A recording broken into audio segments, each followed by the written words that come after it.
नमस्कार, आप देख रहे हैं इंडिया न्यूज और देश का सवाल लेकर हाजिर हूं मैं सचिन। आज देश का सवाल है कि सेना की शहादत का कांग्रेस आखिर बार बार अपमान क्यों करती है।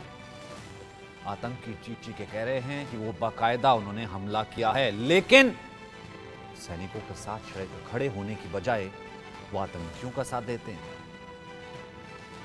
कांग्रेस समेत विपक्ष को सियासत नजर आती है। आखिर वोट बैंक के लिए विपक्ष कब तक सेना की शहादत का अपमान करता रहेगा। ताजा घटना पुंछ में हुए एयरफोर्स के काफिले के आतंकी हमले को लेकर है, जिस पर सवाल उठाते हुए पंजाब के पूर्व मुख्यमंत्री कांग्रेस के बड़े नेता चुनाव लड़ रहे हैं चरणजीत सिंह चन्नी ने कह दिया, भैया फिक्स हैं, बीजेपी ने करवा दिया है, चुनावी स्टंट है। मतलब कुछ सेंस होती है। मतलब विक्की पहाड़े, वो युवा, उसका घर जानते हैं आप, छिंदवाड़ा में गए हैं कभी? करवा दिया, अपनी सरकार को बोल रहे हैं। पीओके में आतंकियों की बैठक जो हुई है, कौन सा ऐसा वोट आप पाना चाहते हैं? किसे खुश करना चाहते हैं आतंकियों का साथ देकर, पाकिस्तान का साथ देकर? वहीं पूर्व सीएम ने बीजेपी पर आरोप लगाया कि चुनावों को प्रभावित करने के लिए घटनाएं जो है इसको अंजाम दिया जाता है। उनका कहना है कि पहले से ये तैयार किए गए हमले सच्चाई सामने आती नहीं। सच्चाई का मतलब इस मतलब ये है कि पुंछ स्ट्राइक, बालाकोट, इन्होंने सेना से सबूत मांगे थे कि सबूत दो। वहां तो सिर्फ पेड़ गिरे थे, सबूत दो। दिग्विजय सिंह से लेकर मल्लिकार्जुन खड़गे तक सबूत मांगते रहे थे। और 26/11 जिस वक्त हो गया था, तब भी इन्होंने कहा था कि कसाब तो लगता है हिंदू है, आरएसएस है, वो तो पकड़ा गया खुदा ना खास्ता, वरना ये तो ये कह देते कि यहां पर ये भी बीजेपी ने करवाया। मतलब बस करो यार, शहादत पे सियासत होती है तो किस तरह के बयान आए, पहले सुनिए, खून खौलता है, फिर उसके बाद बात करेंगे। ऐसा है कि ये स्टंटबाजी हो रही है, हमले नहीं हो रहे। पिछली बार भी जब इलेक्शन आते हैं तो ऐसे स्टंट खेले जाते हैं और बीजेपी को जिताने का संविधान तैयार किया जाता है। ये तैयार किए हुए सारे पहले से तैयार करके हमले करवाए जाते हैं। ये बीजेपी को जिताने का एक स्टंट होता है, इसमें सच्चाई नहीं होती। लोग मरवाने और लोगों के लाशों पे खेलना, ये बीजेपी को आता है। ओ भाई, लोगों की लाशों पर नहीं खेलना, सुप्रीम सैक्रिफाइस ने, यानी कि उस जवान ने शहादत दी है। आप सवाल उठा रहे, स्टंट आपको नजर आता है। गए कभी बॉर्डर पर? तूल पकड़ा तो सफाई देते हैं। क्या सफाई दी, सुनिए। हमारे जो देश के जवान हैं, हमें उन पे गर्व है, जो देश की रक्षा के लिए फौज में भर्ती होकर देश की रक्षा का काम करते हैं और हर समय हमारी रक्षा के लिए वहां तैनात रहते हैं। मैंने एक बयान ये दिया है कि पिछले इलेक्शन में, जब पार्लियामेंट के इलेक्शन थे, हमारे 40 जवान शहीद हो गए और उन पे अटैक हुआ। आज तक सरकार ने ये पता नहीं किया कि वो अटैक किसने किया, कौन लोग उसके जिम्मेवार हैं। अब इलेक्शन आया है, फिर हमारे जवानों पे अटैक हुआ, फिर जवान शहीद हुआ। मैं ये पूछना चाहता हूँ सरकार से कि ये कौन लोग हैं जो ऐसे अटैक करवाते? आप उनको सामने क्यों नहीं लेकर आते? क्यों इंटेलिजेंस फेलियर होती है? पिछली बार जब जवान शहीद हुए तो मैं कंधा देकर एज सीएम उनको शमशान तक लेकर गया। हर बार ऐसे क्यों करें? ऐसे क्यों हो रहा है? ये मेरा सवाल है। मैं स्टंट ये बोल रहा हूँ कि ये पॉलिटिकली इसको स्टंट बनाकर क्यों बीजेपी यूज करती है और क्यों बार बार हमारे शहीद हो रहे हैं? क्यों नहीं सरकार का इंटेलिजेंस फेलियर क्यों है? मेरा ये सवाल है।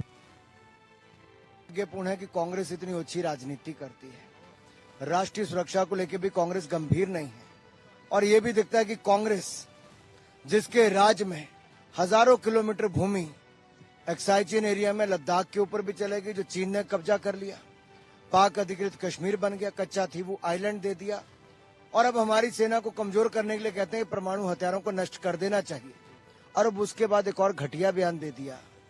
ये ओछी मानसिकता कांग्रेस की दिखती है, जो सर्जिकल स्ट्राइक पर, एयर स्ट्राइक पर भी प्रश्न चिन्ह खड़ा करती है और डोकलाम के समय हमारे सैनिकों के साथ खड़े होने के बजाय राहुल गांधी जी चीन के डिप्लोमेट्स के साथ रहते हैं। ये कौन सी मजबूरी है कि कांग्रेस ने हमारी सेना की शूरवीरता पर भी प्रशंसन खड़ा किया और हमारी सेना के साथ खड़े होने के बजाय चीन के अधिकारियों के साथ खड़े रहे।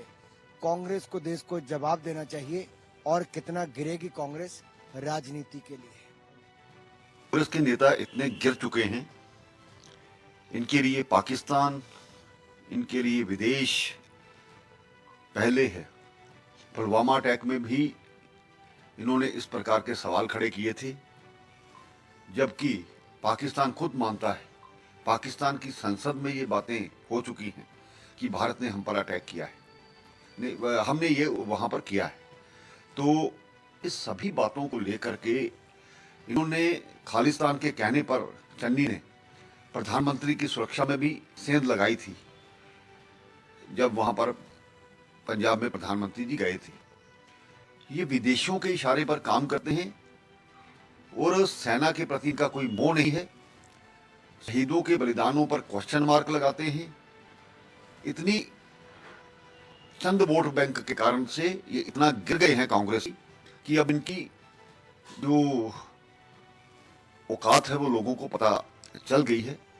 चन्नी कुछ भी कहें, लेकिन देश की जनता जानती है कि आज जम्मू कश्मीर में जो शांति व्यवस्था बनी है वो हमारी सेना के जवानों का, हमारी सुरक्षा एजेंसियों का, हमारे सुरक्षा बलों का, उनकी शहादत का परिणाम है, जो कि निडर होकर के इस देश के लिए लड़ते हैं।